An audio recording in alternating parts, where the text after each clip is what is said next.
What's up, you guys? Welcome back to In Totality. I'm your host, Megan Ashley, and we are here with another episode. Listen, do me a favor before we get into it, because I'm so excited about today's guest. You guys have no idea. I'm so excited. But before we get into it, I need you to do me a favor. I need you to hit the subscribe button right now. Make sure you subscribe to this channel so you are the first to know when a new video drops. Listen, if you're looking for a community right now, we are going through the book of Acts in my Patreon community. So I'm doing a Bible study every Tuesday night. We're going through the book of Acts.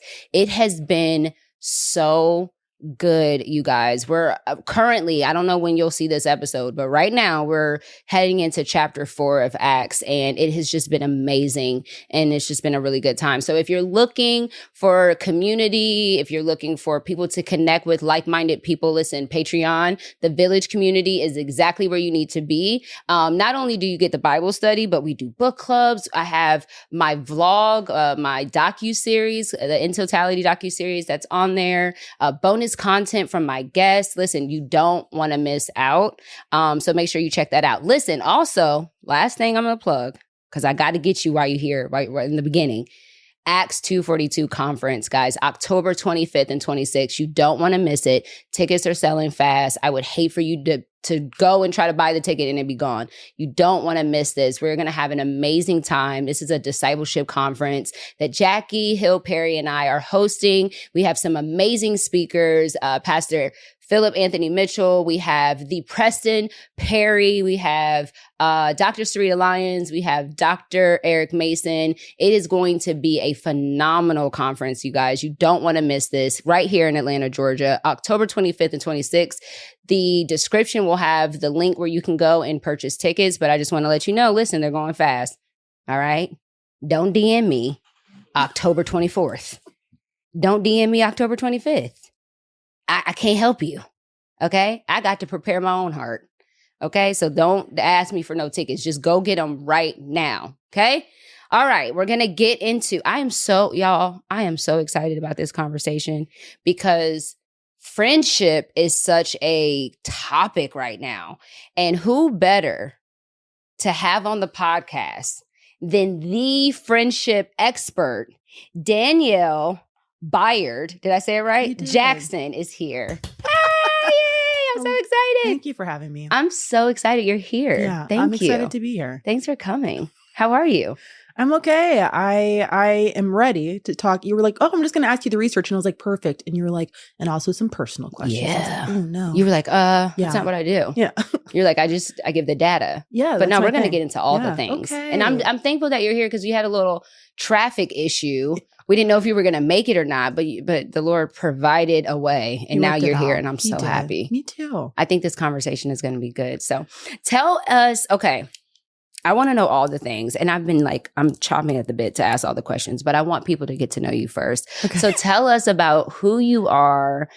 Give us a little bit about your background. How did you become the friendship expert and educator? Yeah. So I always joke that it's not like it was on my vision board when I was 10, like I'm going to coach people in friendship. But I actually started out as a high school English teacher and did that for about 5-6 years. Wow. And the number one thing that the girls wanted to talk about between classes and after school was friendship stuff, which isn't surprising. I mean, you've been a teenage girl, so you know. And then I got promoted to academic chair of one of the largest high schools in the United States. And several of our staff meetings centered around that issue because you can't have like quality instruction if these two girls aren't talking because she said, so it was like a whole thing. So we had to figure out how do we help them connect? Wow. And we kind of had a front row seat to the ways that issues of connection and belonging impact everything else. You know, whether they came to school, whether they were engaged, confident, raised their hand, all if they, you know, based on if they had friends or not. And then after that, I left and I got into the world of public relations. So I'm working with these extroverted, high achieving women. And it wasn't long before I realized that they too were privately dealing with their friendship stuff. Wow. But at some level, like when you're a successful woman, you're not sharing that. Like it's embarrassing that you can run the house, run a business, but then privately, secretly, you either don't have friends or you have friends and you are deeply unsatisfied with the women that we see featured on your Instagram. And so I just was like, okay, what books are there on this? Because it didn't matter if they were teenagers or women in their 40s, same issue. And so long story short, 6 years ago, I searched friendship books online, just curious. And at the time, there were very few results. Wow. And of the ones that came up, they were for kids. And so for the past 6 years, I've been dedicating my career to studying what the research has to say about women's cooperation, communication, and conflict. Wow. Yeah. Wow. So so my first question is, was there anything that you were experiencing in friendships personally that contributed to maybe looking more into where is this all? Where's this thing with friendships? I think it was mostly driven by curiosity, because to see people of different ages, backgrounds speak to the same issues, the same heart issues, made me deeply curious. But you can't study this stuff without it touching your own life. I can't learn something and then go back and operate the same way with the knowledge that I have. So it does shape my friendships. But sometimes when I do interviews, they'll start with so your friendships must be great.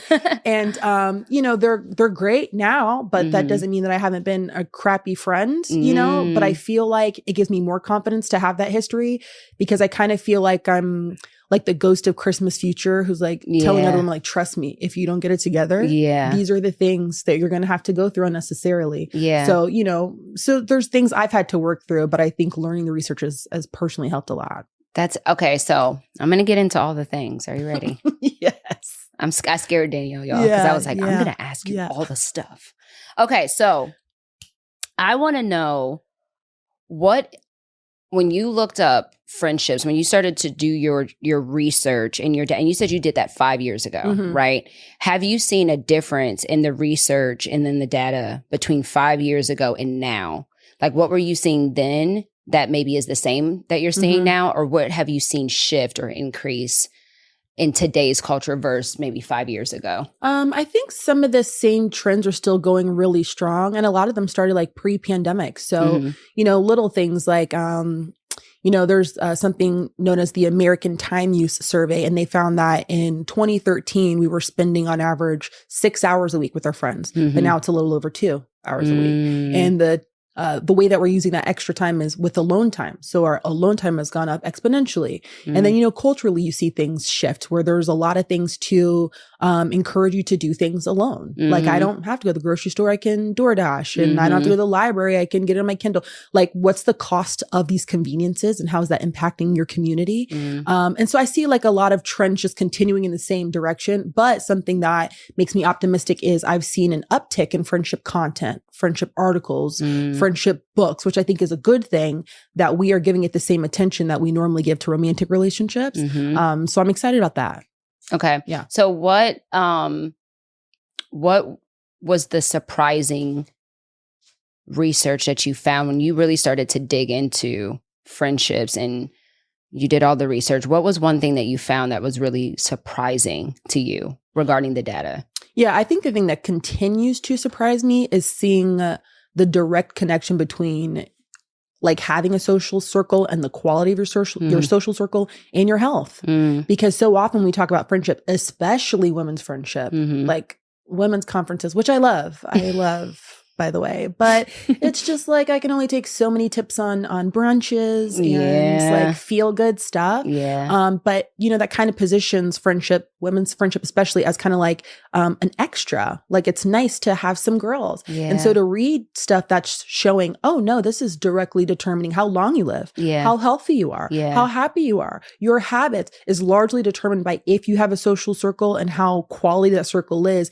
It creates a sense of urgency to give that space of your life a little more attention and seriousness. So I told you when we talked on the phone that I was reading a book about friendship.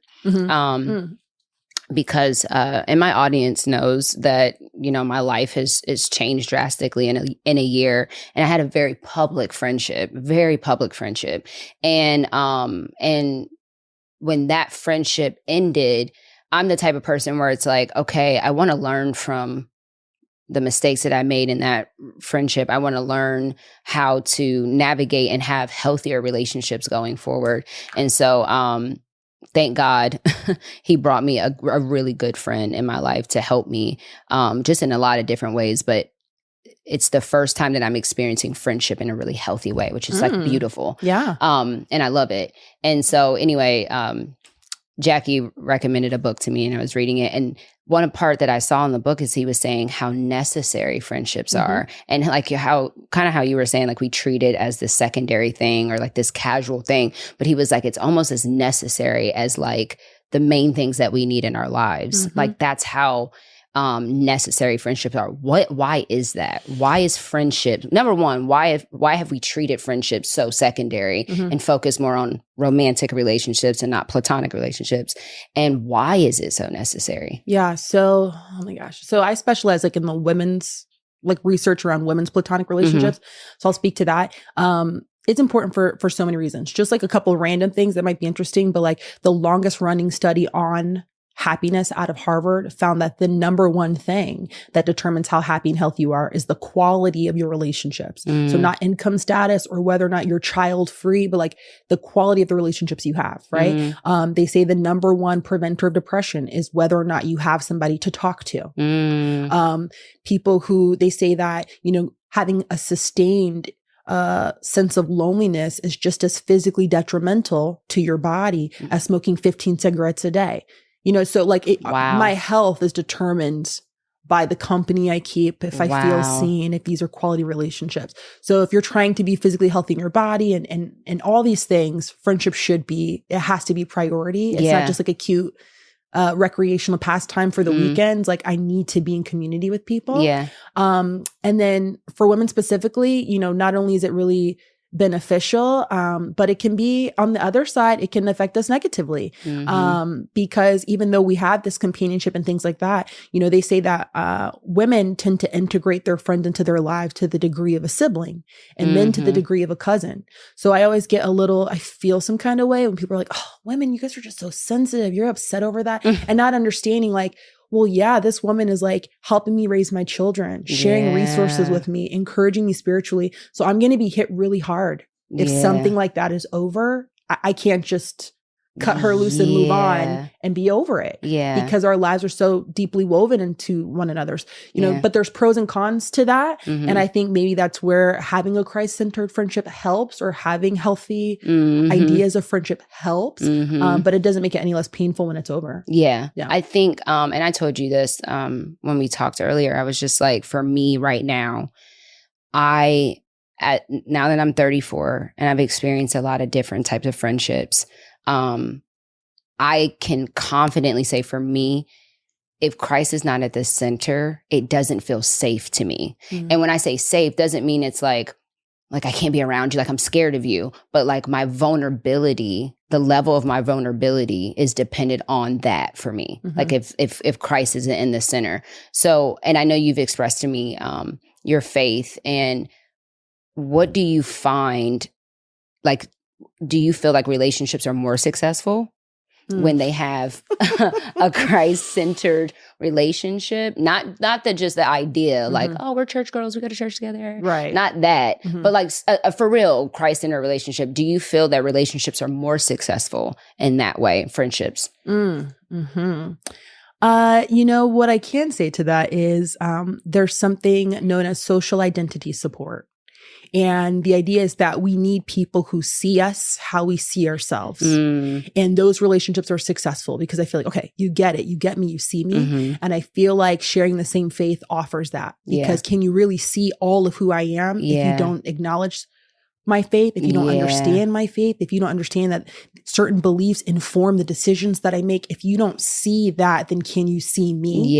So I totally see how sharing the same faith would determine how safe and how seen you feel in your friendships. Because we talked about like just like it's hard for me to get advice from my friend who doesn't share the same values and faith as me. Like for me, it's like I can't, if I'm going through something heavy, I want to know that you're going to be able to steward that well. And I feel like for me, like if my friends, my deep, close friendships they don't have Christ at the center of their lives, how are you stewarding this heaviness that I might have to give you sometimes? Because at the end of the day, the Bible says that we're supposed to take on each other's burdens, right? We're supposed to do that. That's what we're called to do as Christians. So how can you do that how can I trust you with something vulnerable if, like, how are you going to steward that well? Do you know what I mean? Yeah, like, makes total sense how to do me. you, take that? But I am interested in because I grew up in an all-white school,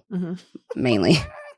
And so I realized that my relationships and my friendships with my white friends were very different than my friendships with my Black friends. Yeah. And so I'm asking this because I have a very broad audience. Do you find, and is there research to back this up at all, that friendships are different with white women than with Black women? I'm very curious about this because they show up differently. Yeah, yeah. Like, are we experiencing the same problems, or do they just manifest differently? Or like, what is there a difference? Yeah. So I'm just laughing because also I grew up in like a predominantly white neighborhood, predominantly white school. And what's interesting is about like the brands that, I've created and all the stuff we've got going on is very palatable to different audiences. It's very safe. I'm going to give you some information, make you feel good, girl. Okay. So I can like give a speech to a room of 700, 800 women, predominantly white sorority who called me in. And the next week is like predominantly Black group of women in their 40s and 50s. So it's got a lot of diversity in that way. I say that to say I've heard women share personal friendship issues who are 20-something white girls, 50-year-old Black women. At the heart of their issues, it's the same. It's the same. Okay. At the heart of it, I want to find my people. I feel rejected. At the heart of it's the same. But it is reductive to just assume like, oh yeah, so it's all the same. It's not. Like the things that I experience as a woman navigating this world in a brown body, it's not the same. And so to have women who can uniquely understand that, a lot of Black people say, you go into a world where you are kind of catering to the white gaze and you have to always be on, and you want friendship to offer some sense of refuge and ease. And if you feel like you have to measure what you're saying, or that you say something and then they're like, but do you really think that he was like discriminating? Or do you think that maybe you were just like, there's no time for that. You know what I mean? Like, I'm not going to do that. He said there's no time for that. There's no time to be like, yes, I don't have time to educate you today. Right. Yeah. Okay. So now can, there be interracial friendships? Sure. We see evidence of that everywhere. Yeah. But I think a lot of people of color, but Black people specifically, feel like there are certain standards that have to be in place for them to feel safe in that relationship. Yes. And for a white woman trying to befriend a Black woman, there are certain things she would have to understand. There's a responsibility. 100% for her to feel safe with you. Yeah. And so that's just, which requires work. Yeah. Yeah. I just don't think that I don't think that it has to be like so taboo to say that. And I feel like people try to make it like I'm like, yes, it is different. It's okay. It's all right. I'm going to be different, with different people. I get that. Okay. So tell us, let's get into the good stuff. What's going on? Why is everybody fighting? What's going on? What's the problem? Why is everybody breaking up with their friends? Why? I feel like I've seen it more now than I have ever seen it before. And maybe just because I'm sensitive to it because I went through something like that. But I feel like I'm getting it in my DMs all the time. I don't know how to navigate. I'm having a rough time in my friendship. I don't know. Should I end this friendship? Do I walk away? Do I cut her? Like, it is so... I feel like the friendship pool is just toxic right now. What is going on? And why are we getting it wrong? Oh my God. You're like all the things. Yeah, I think there's so many things, but like a quick bullet point list of just theories that I have.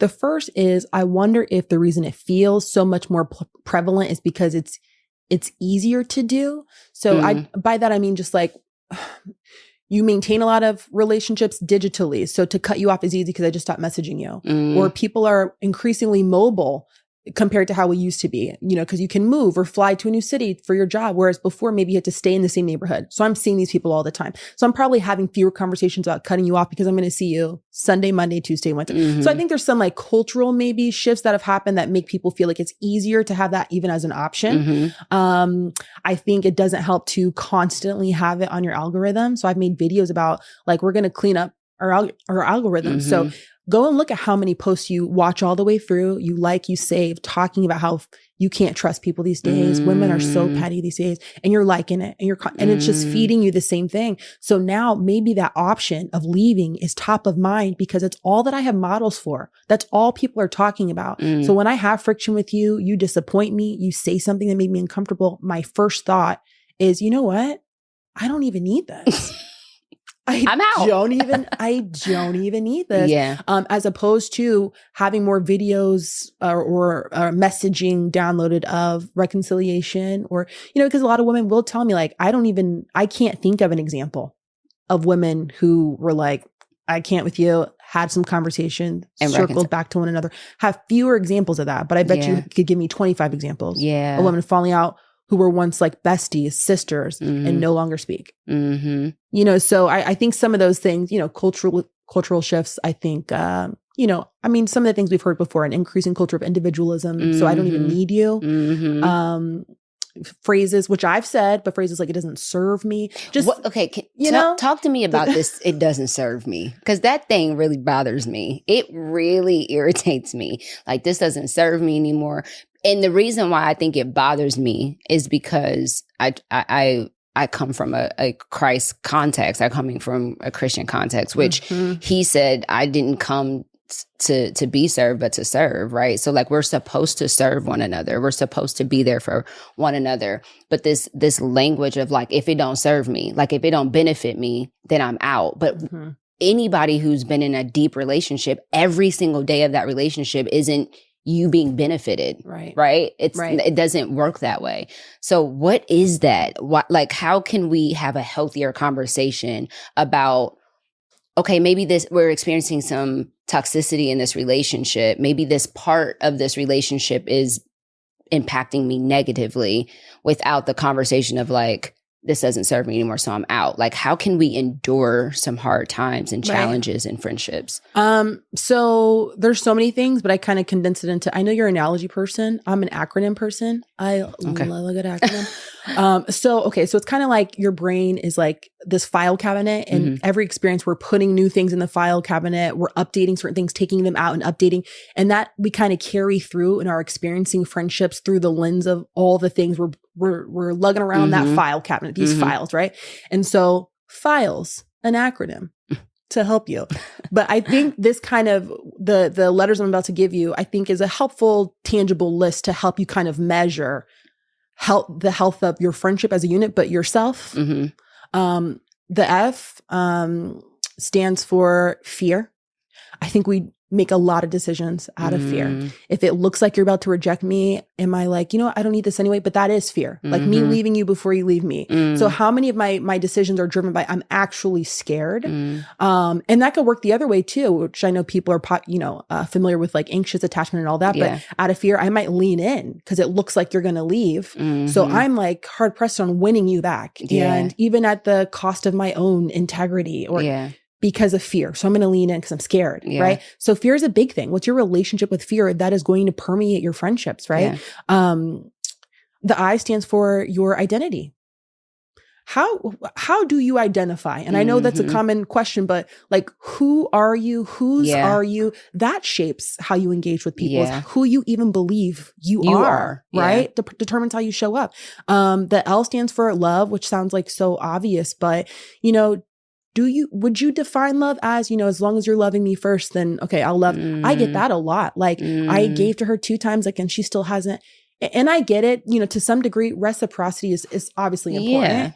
But the tit for tat, I think, speaks to something bigger. Keeping count. Totally. So what's worthy of love? When do I withdraw my love back from you? So how do you even define love? That's going to impact the way you engage. E stands for expectations.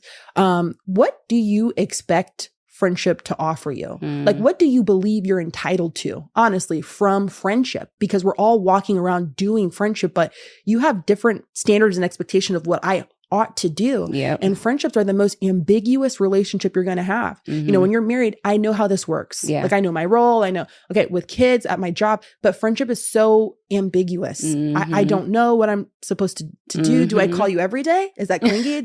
Are we even friends? Because I enjoyed coffee with you last week. Or did you enjoy coffee with me? Did you enjoy coffee with me? So there's so much ambiguity, but what are the expectations? And the research tells us that women have higher expectations than men in their close relationships. So that includes both romantic and platonic. So that accounts for a lot of our friction. And then the S stands for selfishness.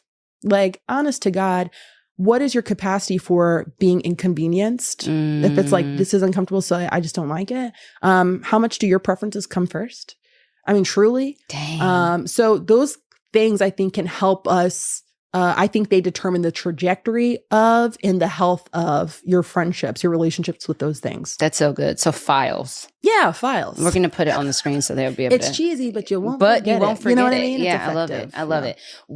So you told me earlier that the two main things that you see researched or searched for when it comes to friendship is how do I end a friendship, right? And what was the other one? How to make friends. How to make friends. So I kind of want to speak about those two things. How are we able to identify the difference between, okay, this is a relationship that I might need to end, and this is a relationship that we're just experiencing a challenging time and I need to endure?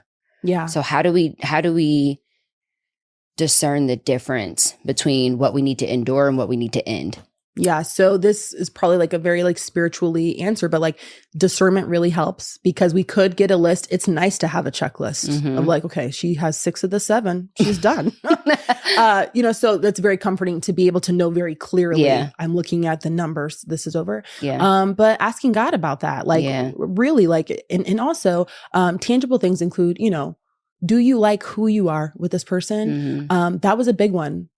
For me, actually, recently in October, like sunsetted a friendship, felt a little embarrassed about it because I'm like, I'm out here doing this work and then I can't make it work. But I don't know that I was very proud of who I was when we were together. Wow. And not necessarily that I was doing all these negative things, but I found myself second guessing what I said. And is she going to be mad at that? But I didn't feel that fear or paranoia with other people. So I didn't feel free. And I didn't like that I didn't feel free. And I didn't want to put forth the effort, the mental labor of constantly measuring my words. And I just, I'm not going to do that. Yeah.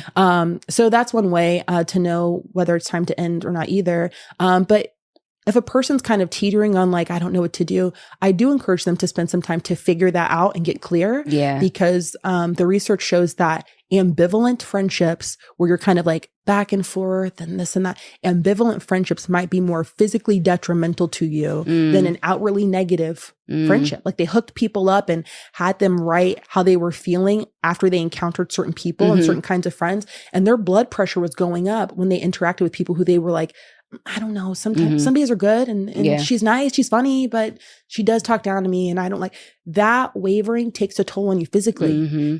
At least with a negative person, I know what to expect. I mean, that's not good for you either, but I kind of know like, oh, okay. Yeah. So for the women who do find themselves constantly ruminating about whether or not they want to be in this, I think that's a little bit of an indicator right there. I feel like in my experiences, I found that because I've had unhealthy friendships and I'm having healthier friendships now, which praise God. But I feel like I talk to a lot about my friendship with Jackie just because she's the first person that I've been friends with as an adult. Like I've built an adult friendship with, all my other friends, I've been friends with them for 15 years, like early in my 20s or teenage years. So, like that longevity of that friendship has carried us throughout the, still love them. We're still close, but it's the history that's really bonded us. Right. So I haven't really made a whole lot of like adult friends. And so now with my friendship with Jackie, one thing that I've noticed is how much we talk through things. Like we don't stop talking. Like as soon as there might be something that comes up, we immediately talk about it. You know what I mean? And like, even if it's not the full conversation, because sometimes it's like, okay, I just need to say this and we can process this later. You know what I'm saying? Like but I think it stuck out to me because I realized how much I wasn't doing it in other relationships. How much I wasn't being honest about how I was feeling, how much I wasn't communicating, hey, this makes me feel this way, or I'm feeling this, or I don't like this anymore. Just talking. What does the research say about how much we're communicating, how that's affecting our relationships lasting? Like how is that affecting the longevity of our relationships? Because I feel like we just get so, like we just stop talking about, stop talking to each other. Yeah. Oh, I know. And it's a common thing for us women, myself, to silently stack up grievances. Yeah. And that's why a lot of us have stories of like, I don't know what happened, but I know where she just blew up on me. Well, because she's been filing away, like every little thing. Yeah. And so I love that for you, that you're in a space where there's safety because you're so communicative. Yeah. And I've always said for myself, I've noticed that I don't do very well with people pleaser friends. And I know people like say, oh, I'm such a people pleaser. And like, I hear that, but it's not a flex really, you know? But it's hard for me because I like friends who I know you're going to say something because I feel like I can relax. Yeah. I don't have to guess. I don't have to wonder if you were telling the truth. If I was like, hey, were you bothered by, oh, no, we're good. We're good. I need to know that I can just be me. And if there's something wrong, you're going to tell me. You know, that was a little spicy, you know? Yeah. But I can relax. I know you're going to tell me if I went too far or I made you uncomfortable or whatever it is. I can relax because you're going to offer that. Yeah. And we're going to be okay. Because for a lot of us, we sense a certain fragility, even whether because a friend has been too heated with us, or a lot of times we observe friends with other people, and that tells us all we need to know. I hear how you're being punitive with other people. Well, she didn't call me back, so then I'm not going to say anything. I'm not going to respond to her then. I'm not going to her party then. Like just all that. So I'm observing like, okay. Yep. Okay. You know, I can't trust you to not do that to me. I don't know if you're going to share my business. So, you know, we observe people's tendencies and it shows us, okay, does she have the capacity for us to have hard conversations? But, you know, the research tells us that on the other side of healthy conflict, people report feeling closer. But a lot of us are either engaged in unhealthy conflict, silent treatment, triangulating and involving a third person. But I'm not going to talk to you, but I'm going to talk to her about you. All of that unhealthy conflict, which does not lead to understanding. It does not meet a need or solve a problem. It's just ego stuff. Yeah. But on the other side of that is just stress. Yeah. But conflict itself is inevitable. You know, obviously we know that. But on the other side often lies the platonic intimacy that you've been looking for. I love that. Because people are afraid of conflict. Sure. And I think that is what keeps people from actually, like you said, experiencing healthy relationships, because we're just avoiding having the tough conversations. So how do we have these hard conversations with our friends?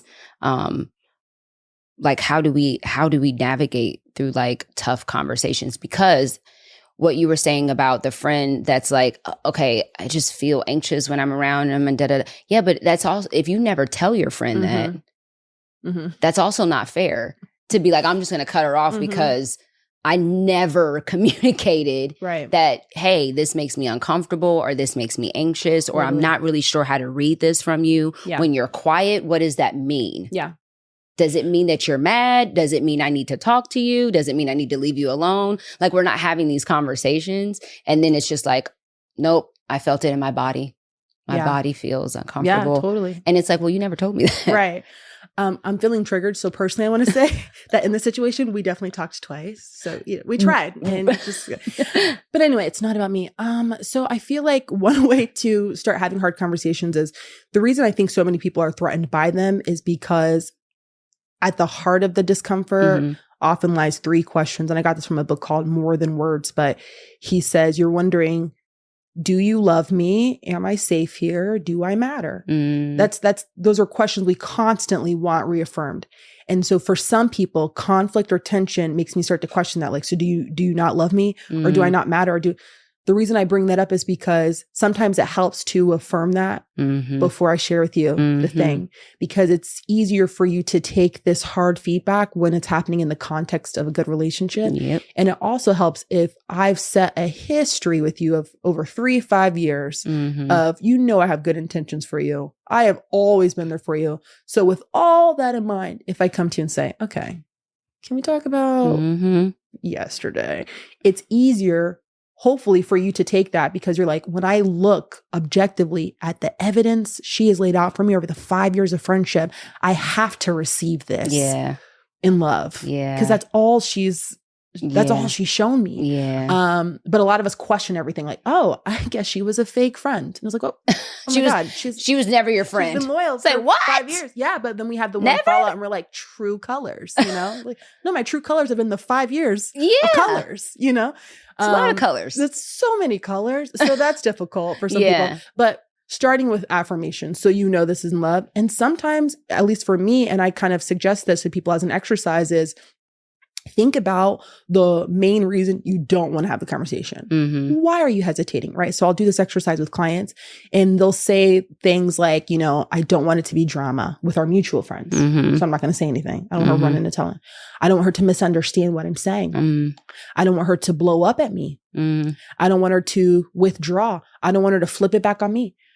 My suggestion at that point is, why not allow that to be your first sentence? And to say something like, hey, so I've been thinking, and there's just like something, it's been bothering me. Like it's been on my mind. But the last thing I want is for you to misunderstand what I'm saying. Mm-hmm. The last thing I want is for it to get messy with, you know, our roommates, our friends. It's the last thing I want. Mm-hmm. So I'm kind of leading with vulnerability to tell you I'm tender to this because I really don't want this thing to happen. But it also emphasizes my desire to stay in harmony with you. Mm-hmm. I'm raising the issue in service of the friendship. I'm not coming at you. Yeah. So to even say, I'm bringing it up because I've been thinking a lot about it. And the last thing I want is for you to be upset with me. Mm-hmm. But I just thought about it and it's like, it matters to me that we're on the same page. Like I love when we're on the same page. So I thought like maybe I should bring it up. Right. Yeah. That's me setting the stage for this is a team thing. Yes. I'm not coming at you at all. Yeah. And then it helps for the next part of that conversation to be like a question. Cause I know sometimes we come with our list, right? So like maybe list things like, hey, I know this happened and this happened recently. So I'm trying to understand, like help me understand. And I say that specifically because research shows that the number one thing that makes people more inclined to listen to you is if they feel well listened to. So I'm coming in saying, hey, at the party, you know, yesterday you brought up how I was in college in front of everyone. Even though that's true. You brought up my past. Not to do that because I've been delivered from that. Like they're so, and then you did it again last week. So I'm just trying to understand, like, are we joking? You know, so help me understand. Yeah. I'm trying to understand because I am telling myself this story, but help me understand. Yeah. That way it's collaborative. Yeah. Like help me understand. Yeah. And I'm doing this because I want us to be on the same page. Yeah. Some of those little nuggets, whether together or just like in isolation, help to buffer the tension that conflict inevitably brings. I think too, another thing that I've observed and learned is that because we're human. Yeah. You know what I mean? I try not to measure things like, oh, she did that.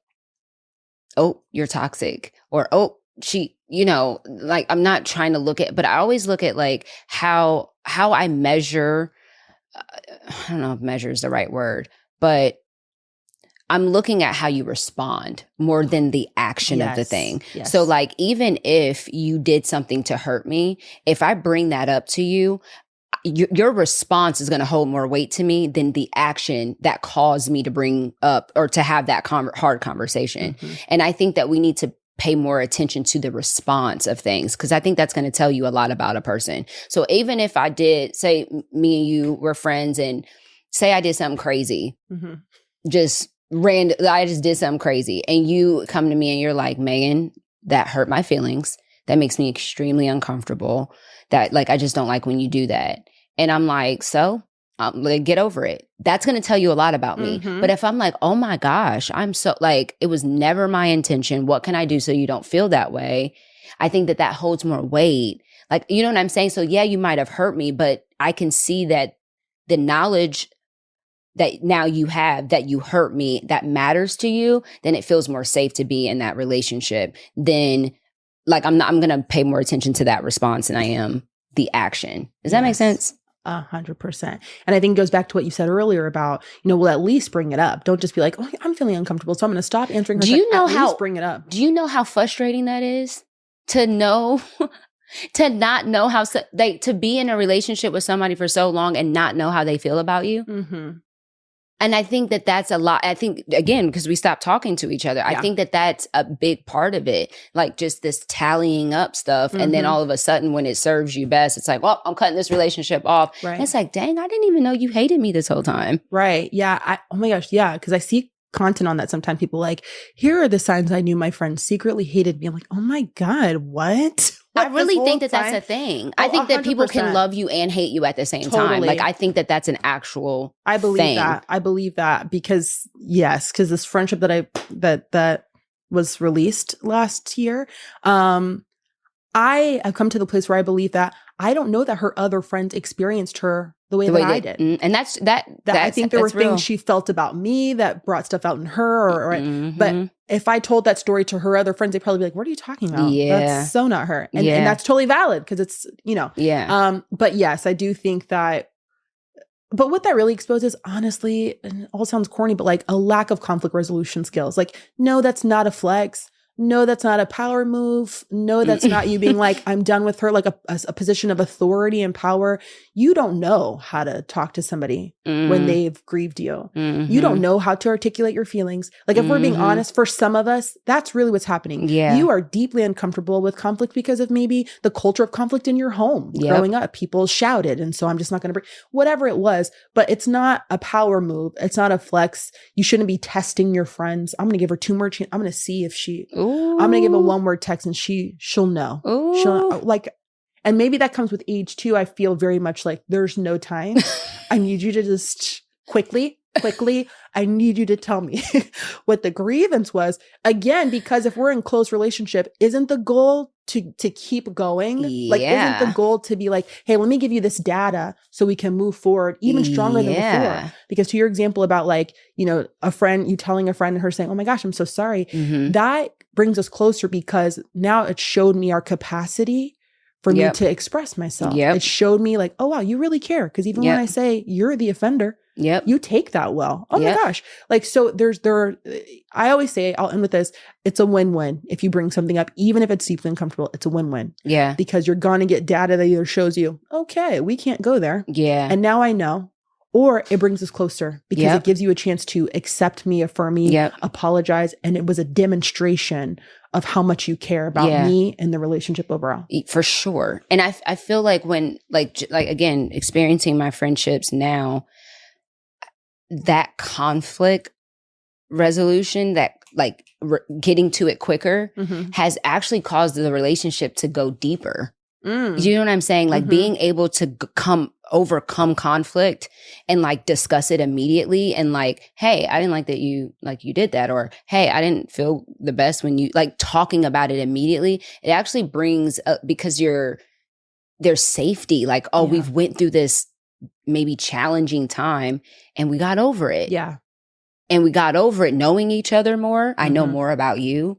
I know more about your context and where you come from and how things triggered you. You've been vulnerable to tell me why this triggers you. Like, so it's like this way to go deeper into a friendship. So when I had a friend, no, I didn't have a friend. Let me be mindful. There was a situation, there was a group of friends. Jesus, I'm trying to frame this right. Anyway, in the group of friends that we were having a friendship conversation, and 2 of them were like, friendships don't need to be hard. Friendships I need easy friends. I don't want, like, I just don't think it needs to be that deep. We don't, like, why would I fight with my friend? Like, why would I, you know what I'm saying? Like, why would I fight with a friend? Like, it should be easy. What do you say to people who, like, they want these low maintenance friendships? Like they just want it easy. Yeah. First, let me validate them and say, yes, friendships are a completely elective relationship. We're volunteering to be here. I don't have to be here. So to some degree, I expect that it offers ease to my life, that it's fun, that it's a pleasurable experience to be with you because we're friends. So I get that. I'll also say that the research shows, there was one study where they asked people, do you believe that friendships should be easy, natural, and organic? Or do you expect that they might take work? And then they followed those people over 5 years and they checked back in with them. The people who said that they believe it should be easy, natural, and organic were reporting greater feelings of loneliness than the people who said they expect it might take work. So I understand them saying like, okay, all the drama back and forth, I need it to be easy. Sure. But in any close human relationship, you are bringing your needs, desires, boundaries, preferences, goals to the table. And so am I. Yeah. At some point, don't we think they're going to clash and we have to like, this is awkward because we have competing interests in this moment. What do we do? At some point, there's going to be a clash. But here's the thing. here's the thing. Give it to us. This is a theory. I can already anticipate the YouTube comments, but I have a theory that the people who are leading that conversation the loudest about like low maintenance friendships, first of all, I believe half of them are lying. I don't believe that you want low maintenance friendships. I believe you downloaded this new cultural reverence for low maintenance friendships, and you have a fear of looking like your love is too great. So you know what? Yeah, I want low maintenance friendships to stop it. No, you don't. I'm just so over that. And the other half leading that conversation might be like have avoidant attachment, and they leave whenever, and they're leading the movement of low maintenance friendships. So at the end of the day, of course, I'll say like, I'm not here to say that's a real friendship. That's not, like, do your thing. Yeah. But like, I think one of the reasons why comparatively like men and women's friendships, there's a difference in like closeness sometimes is because like men will say, oh yeah, that's my boy. We've been friends for like, 30 years. I'm like, first of all, you haven't talked to him since the 11th grade and like he's your best man. That doesn't make sense to me. But I could be anybody's friend for 30 years and keep you at arm's length. Yep. I can be your friend forever. Yep. One of the reasons why women sometimes experience more dissolution than men is because you are up in my business. You are in my business. So there's probably a higher chance that there's going to be friction because I see you every day. We're having 100 conversations a day, right? So I say all that to say that people who are like, I need something low and easy. There's no risk. There's no investment. There's no commitment, which I've been meditating a lot on that word because even in friendship, like, is there commitment in friendship? Or are we like, you're not my man. I'm not committing to you. Like, but like, what does commitment and friendship look like? That's what I'm saying. Yeah. So I don't know. I feel some kind of way about the low maintenance thing. I get what people are saying. Friendship should offer ease. Yeah. But there are going to be times where it makes me uncomfortable and I invest and we have hard conversations. Yeah. And there's a balance because if we're having a hard conversation about our friendship every single day, okay, let's look at that. Yeah, for sure. But for people who want that to be the default mode of every friendship they enter into, I'm curious about that. Yeah. I think that, oh man, there's so many things. So I think that when people say that, I think that there's just a deep fear. Like when they're saying, I need a low maintenance friendship, I need things to be easy. I think you just have a deep insecurity and a deep fear because you know that entering into a deep relationship, you're putting yourself at risk because at the end of the day, love takes risk. You cannot love someone without risking something, without risking vulnerability, like your risk, it takes risk to really do love well. You have like, because you're human. Yeah. Because at any point in time, you can decide, I can't dictate your decisions. I can't make you do anything. You know what I mean? So at any point in time, you could change your mind about me. That's the risk that you take when you're entering into love. And I think for people who say, I want a low maintenance friendship, I want an easy friendship, then you're just afraid. Like you're afraid of if I put myself out there, if I'm vulnerable with you, if I give you a piece of me that is very sacred and you decide to leave me, what that would do to me. Totally. And I get it. Yeah. Because after what I went through, I wasn't trying to be friends with nobody. Sure. I said, I got my mama, I got Jay, I got Jordan, and I got these kids. I'm good. I don't want to be friends with nobody. But in that, I realized I was just fearful. You know what I mean? Like I'm just scared of putting myself out there or scared of being in a friendship and it end. You know what I mean? I think that there's fear in that. Yeah. So I think behind this, if it doesn't serve me, it's like, no, you're just scared. Totally. I think you're scared. And two other things I want to say about that. The first is if all your friendships are low maintenance, for some people, it's low maintenance to you. Is it low maintenance for you because your friend's doing the work? You know what I'm saying? Like, is she describing it as like, I'm always calling. Hello. I'm always making the plans. And you're like, man, this is such a chill experience. And she's like sweating in the back, doing all the calculations of the bachelorette party. And you're like, it should just be easy, So I wonder for some people. Danielle, that is so good. Yeah. Seriously, that is good. Because that's probably for some true. People, yeah. You're a passenger princess. Yes. I love that. Yeah. 100%. So for some people, I think that might be true. And then also I think some of us are using the language to describe an acquaintance, whereas like, oh yeah, that's my friend, but like, it doesn't require much, but I'm okay with the fact that it's a little loosey-goosey and we're kind of, but I think the thing there is, do I have deep friendships? I just don't think it can be the default for all my friendships. I don't do much. I don't know.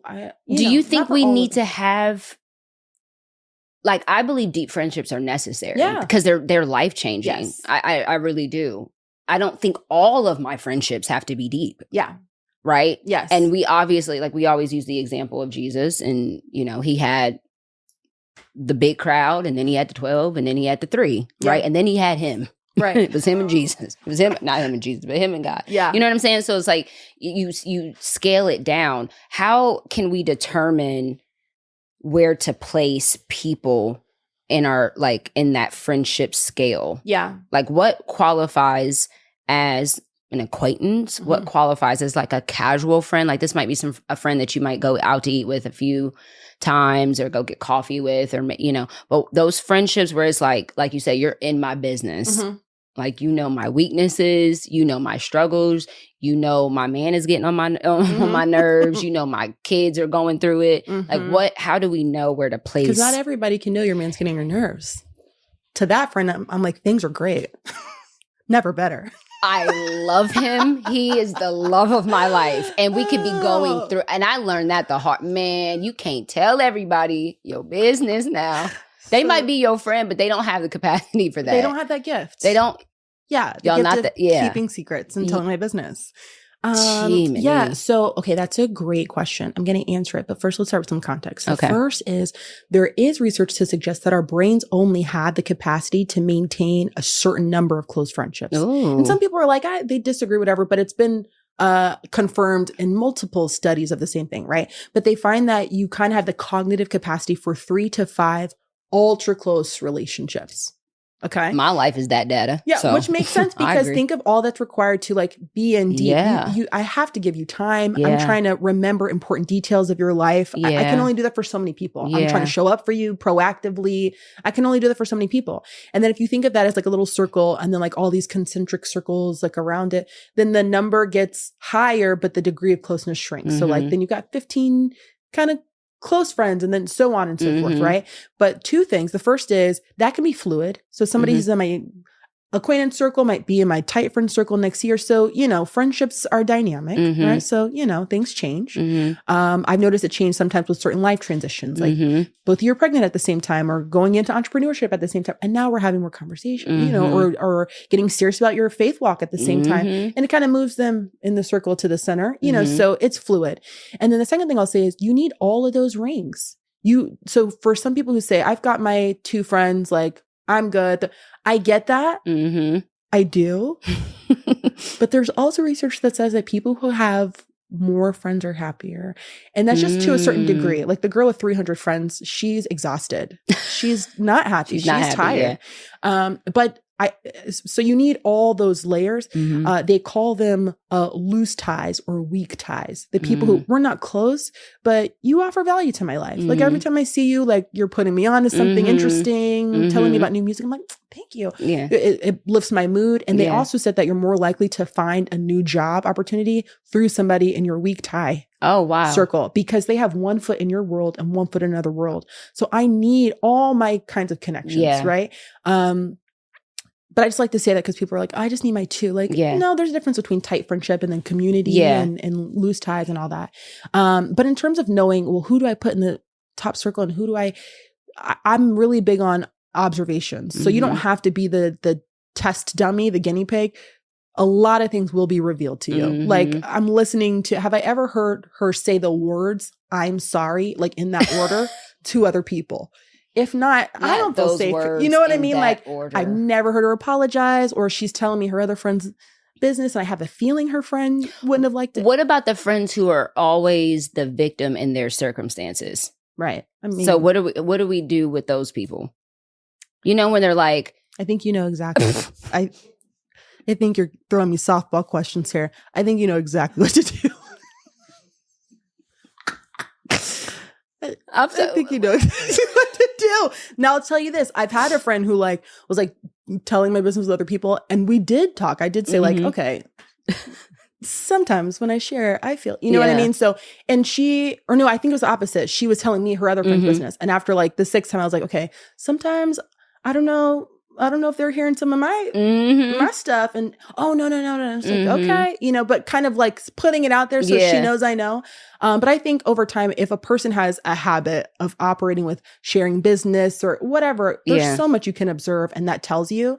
But I kind of want to go on an uplifting note because there are like negative things to look out for to see if you can put them in the inner circle. But there's some positive things. But there's positive to see if you can move people to the inner, because we have some people who we kind of don't invest in and we kind of just like, oh, well, whatever. But like this person is faithful. She's funny. She's smart. She is like offered support to you, like emotionally, physically. Like she shows up and you're like, oh, she is nice. Maybe she might be worth just exploring what that looks like, just like with dating, but like exploring what it looks like to hang out more or to hang out in a different context. Maybe she's my work colleague, but I'm like, do you want to get coffee after? I was going to say, do you want to grab a drink after? Forgot where That's okay. I don't mind a good drink afterwards. Do you want to grab a mocktail after this, girl? I don't mind that. Little lychee martini. You know what I mean? So if you guys want to grab some apple juice after, but you just need to experience people in a different way and it shows you. There's something called multiplexity, meaning friends who they serve lots of different roles. So you're my neighbor and my hairstylist and my church friend. Those are richer friendships. So if you have a girl in your life, you're like, she seems kind of cool. Start to introduce new topics. Start to enjoy her in new spaces. That helps you to take things a little bit deeper with the pace that feels appropriate. Yeah. Okay, so I am really interested in, and Jackie and I often talk about this with friendship, but I'm really interested in the dynamic that we see in 1 Samuel between Jonathan and David. And we see this very close, intimate. With men, which is nice. With men, right. Which you don't really see that. You don't hear that talked about that often.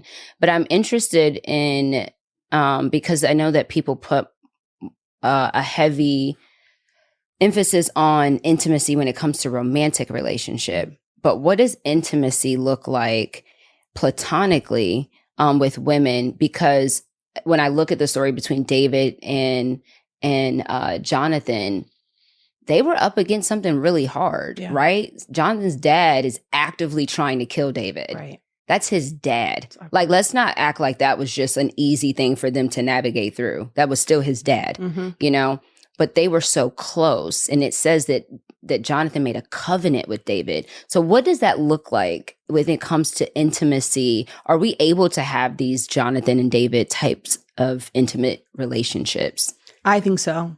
I do have so much hope, and I hear people... Because people pervert it. I just want to say that. Oh, sure. Because people pervert it. They make it like, oh, Jonathan and David were gay. And it was like, they weren't.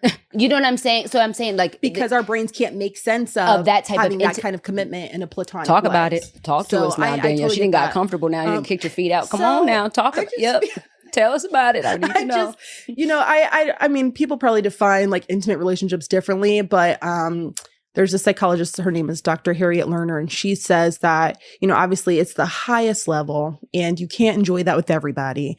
But that it's a space where I can say anything here. I'm not judged for it. My ugly, my gifts, my, all those things. And not, and one person's will is not trying to take over the others. Like, I'm not trying to fix you, change you, shape you. You can bring all of you here. And even if we don't feel emotionally connected in this season, it's okay. And I think that's for some friendships, if we're not connected, I'm wondering like the lack of security. We haven't talked much. I don't know. We're not clicking. We don't have the chemistry we used to. The intimacy is I'm secure underneath the season of we're not seeing eye to eye, or like we're not in sync, our rhythms off. So I'm sure people would define that different ways, but I'll say personally have been meditating a lot on the word commitment at the intersection of friendship, because I just think it's interesting. What do you find? Like, what do you feel like you are with that?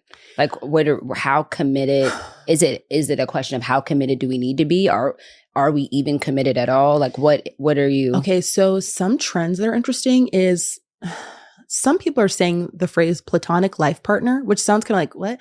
But I'm just saying, like, people saying like, we're not romantically involved, but I want to buy a house with you. And I want to put you as my emergency contact person. And I would like challenging the norms of what does it look like to be a friend? And some people are like, that's weird. But even right there to take a pause and say, well, hold on, why is that weird? Why is it weird to say, yeah, we're both going to go half on a house? And I read this book that was talking about how some women are like, you know, hey, I'm a single mom and you're child free. Like, I'm going to come and live and help you raise your kid.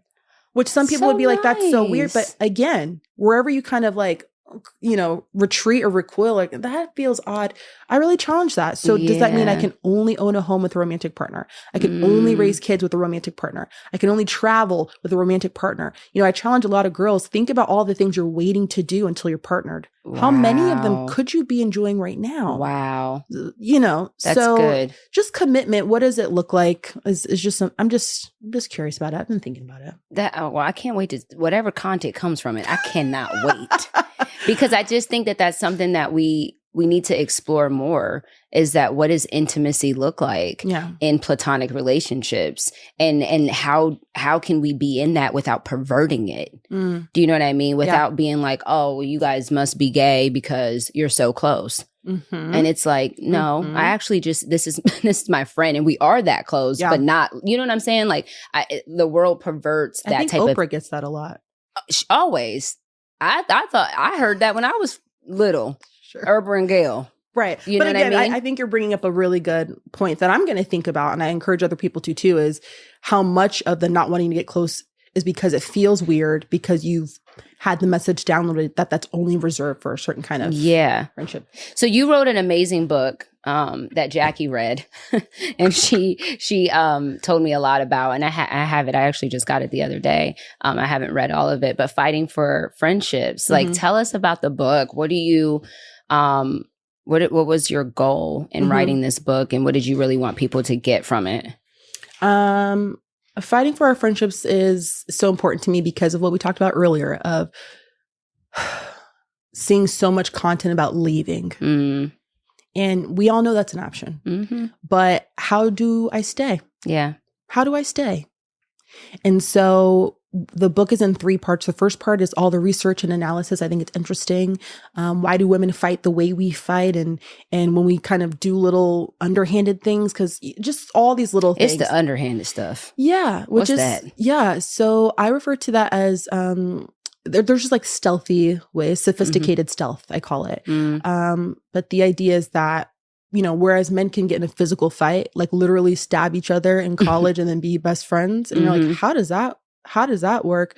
But we are not able to do that. A lot of women, we're not able to have a physical or a major display of conflict because of the social consequences. I'm going to look like I'm being difficult. I'm going to look aggressive. I'm going to look, and it's very important that we maintain an appearance of cooperation. So we have to do things that are covert, like maybe I just kind of like exclude you, you know, and that way when you confront me and you say, I didn't get invited, I could be like, oh my gosh, no, we weren't trying to like not invite you, because it was stealthy. So it's easy for me to kind of gaslight you a little bit, or gossip about you. But the best way to gossip is not to be like, she's a witch. It's to be like, guys, I'm really worried about Megan.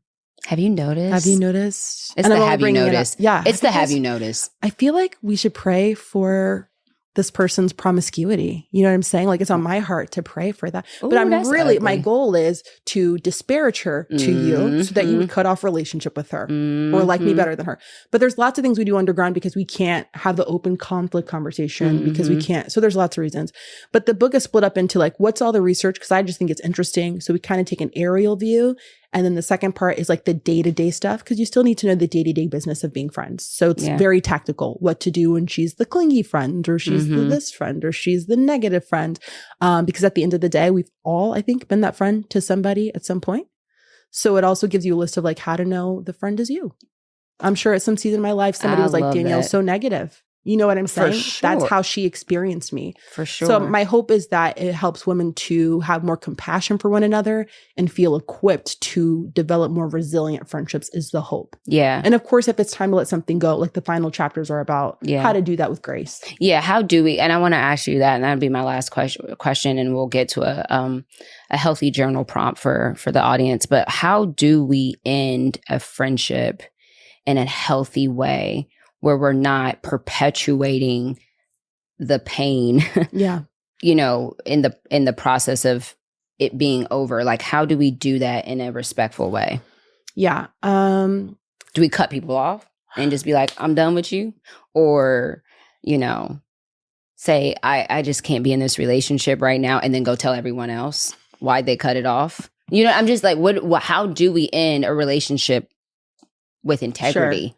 So all the circumstances, everybody's circumstances are different, but I do want to lead with, as much as you can help it to not ghost people. I know I normally get pushback of people saying, but you don't know what she did. And I understand, but I would say if it's not a matter of you fearing for like your physical safety or things like that, to not just ghost, which means to me, I cut off communication without any explanation of what just happened. And you're like, are you alive?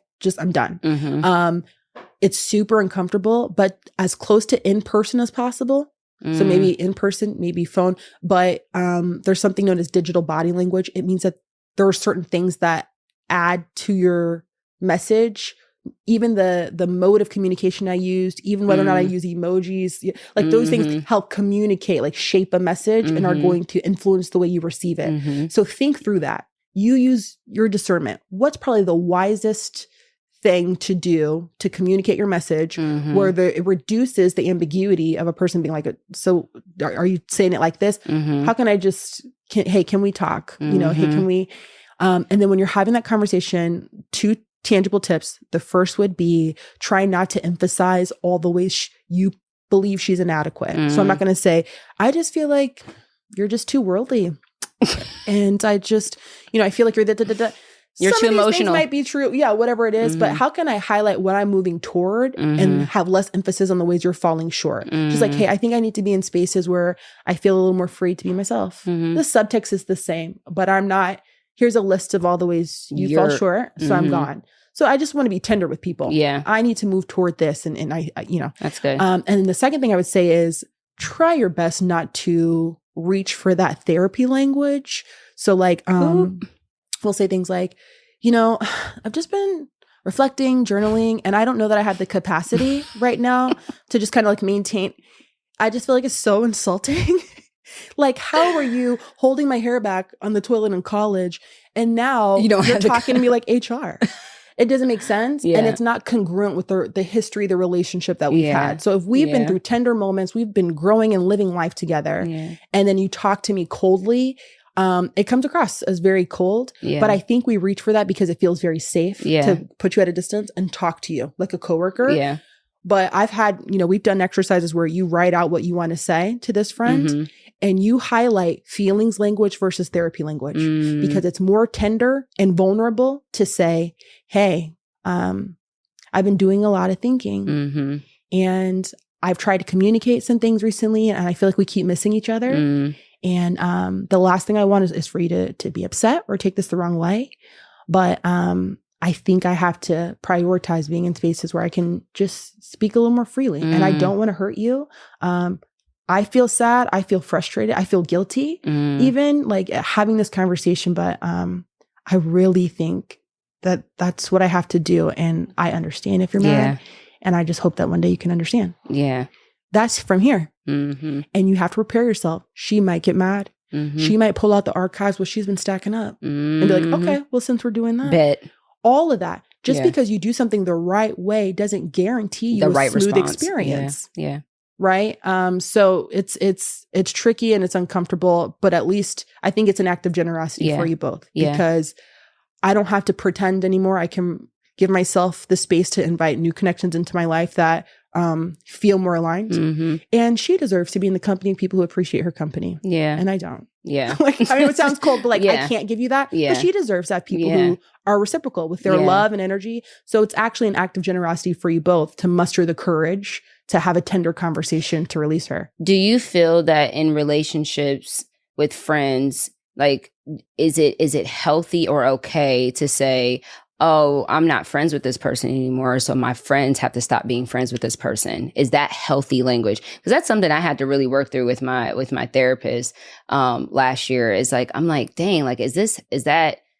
Because I get the feeling, I understand the reasoning on that. Like, I get that because it's like, yeah, well, if if we're so actively friends and I'm not actively friend with that friend anymore, I want you to stop too. Like, she's cut off. So I understand the reasoning, like, we're human, but is that healthy? Yeah. I think telling anybody what they better do, it doesn't really work sometimes because you're removing this person's sense of autonomy and agency. And I get to do, people want to do and make their own choices. So as soon as I take that from you and say, I need you to stop hanging out with so-and-so, that's going to fundamentally, I think, be an issue to tell them that. But I think at the heart of that, for a lot of people, the issue is trust. The issue Loyalty. is loyalty. Yeah. So if it matters to you, if you think it'll help to say, hey, I know that we all have our individual friendships, but if I'm being honest with you, I think I feel a little nervous knowing that you're friends with both of us, because I don't know, how much I can share, the how stuff much that I can I'm sharing. And so I just would want you to know that, if I ever told you anything, even though she and I were friends, I don't want her knowing that information. Like, so I'm not saying I don't trust you, but like, I feel like I need to say that just like very directly. That's maturity. You know what I mean? But some of us, we know our friends. Yeah. We know if they watch something egregious happen and they're like, well, I don't know, she's been nice to me. Then you might start to be like, I don't know, I don't feel good. Yeah. But I just think getting to a place of telling you better make this decision, I don't think that's healthy. Goes over. Yeah. I mean, even Jesus is like inviting you. It's like, you better, you know what I'm saying? Yeah. So I can tell you how I feel. Yeah. And then I can kind of gauge how I want to move forward based on how you respond and what I've observed. Yeah. I think because friendship is such a thing just for all of us. Yeah. And kind of taking inventory of how I've experienced friendship, I wanted to know, and educate myself on how to be a better friend. And even as I was going into this new phase of my life, my main goal was, how can I be more like Christ? Yeah. And so as I was looking through as I'm reading the word and just going through, trying to find, I'm like, okay, what does the Bible say a good friend is? What does the Bible say of how I can end a friendship? And a lot of the points that you gave align with here, because the Bible says as best you can, right? Make peace with everyone as best you can. So it's just like, did you do your best to make sure that there was peace or reconciliation or whatever? If you did, then you did the best that you can. Even if there's an issue, like, and I'm really just speaking for those who believe, because that's what we live by, is the Bible. But it's like, he tells us, like, go get someone. If you and your friend have a conflict and they're not listening, then you go and get an elder, or you get someone, like, invite some wisdom into that to help you. And then or get another friend. And if that doesn't work, then you take them to the elders of the church and whatever. And that doesn't mean like you have to, like, I don't know, go talk to somebody at your church, talk to a pastor or somebody, some type of leader or whatever. And then at that point, then it's like you did the best that you could. But I do think that there is a way to go about handling conflict and handling disagreements and challenges. And I think the thing that we have to keep in our mind is that before I see this person as the person that offended me, I have to see this person as the one that God created. I have to first see you as an image bearer before I see the offense, before I see the hurt, before I see the rejection, the pain or whatever. I'm still learning this, like, to train myself to see them first as an image bearer and not as the one who offended me, not as the one who hurt me. And in doing that, I'm not just honoring you, but I'm honoring the Lord. Yeah. And if my goal is to honor the Lord, then I'm always going to honor the ones that he made, no matter what you did to me. I'm going to find a way. I'm going to keep that as a focus to honor you, no matter what you did. You know what I mean? And that doesn't mean that people can't be held accountable to their actions. But if I really think about what I deserved and how much I've probably offended the Lord, and he has been so merciful and kind to me, it puts me in a position to be more gracious. Yeah. It puts me in a position to be more forgiving. It puts me in a position to be more kind, to actually have the fruit of the Spirit. Right. And so I think that these conversations that we're having, what grieves me is that a lot of people who call themselves are Christians are having these toxic, unhealthy conversations about friendships. Yeah. Do you know what I mean? And so I think that if we think about the Lord calling us friend, do we really deserve that? And he calls us friend. But a friend makes us mad, uncomfortable, challenges us and we're done with them. Right. But the Lord never does that to us. And I'm not saying, I know I already hear people, I'm not Jesus. I get it. But you're supposed to be like him. Right. Okay. But you're supposed to be like him. And so I'll just end that there. I think that's I feel. The best way to end it. Okay. Yeah. Sorry. I had to get that out. No, that's good. Thank you so really much good. for coming. Thank you for having me. This is great. Yes. Yeah. I'm going to add Danielle's book, Fighting for Our Friendships, on my Amazon storefront. So you guys need to, run. Like you should have already been on Amazon right now, like ordering the book. This book is going to absolutely help you and equip you to be just a healthier friend. And I just think that we need that right now. And we're grateful for your content. Jackie sends me like reels, like, you see this? Yeah. Tighten up. Okay, tighten it up. Let's not use it for subtweeting. No, right. But your content is just amazing. Thank you so much. I appreciate that. My hope is that people feel more optimistic and they see all the abundance that's available to them in friendship is the goal. So that at the end of every episode, I always do a journal prompt because I like to journal. And I just think that like we always watch content, but it's like, are you really processing it? Like, how are you, digesting this? So what would be a good journal prompt for everyone listening after listening to this episode? What would be something good that they can kind of just walk away with and maybe work through more or think more on? Mm-hmm. I watched the show, so you'd think I would be ready with this. You do? Of course it ends with this. I think that one thing to kind of get us using all the things we've talked about today might be doing a reflection on the things that you really, really desire in friendship right now. What are those things and how can you exercise them? And the reason I say that is because sometimes we focus so much on like, people don't give me this, I need more of this. And that's true. And I pray that for you, that you experience all those things. But instead of looking at lack or yearning for what we don't have, what are the things that you would like to be enjoying in friendship? And how can you express more of those things? Because it's so cheesy when people say like, be the friend that you want, but truly. So whatever you feel like you're lacking and you're praying for to experience in friendship, how can you be more intentional about actively embodying that, for like the next week or two, like actively? I think that would be a game changer. Can I add just a little thing to that? Please. While you're taking inventory of what you want, be mindful to not include your fears. Just say what you want. Because I think a lot of times we're afraid to say what we want because we're fearful. So we like take that fear into consideration. So it's like put your fears to the side, or maybe even list your fears, like write down what those fears are, but still genuinely, honestly say what you want. And in friendships, I think that would be helpful. So yeah. Thanks, Danielle. Thank you so much. Thank you guys for watching another episode. I hope this was good to you because it was good to me and it was good to everybody else watching in here. It was good to all of us. So check Danielle out. Make sure you get her book and we will see you on the next episode. See ya.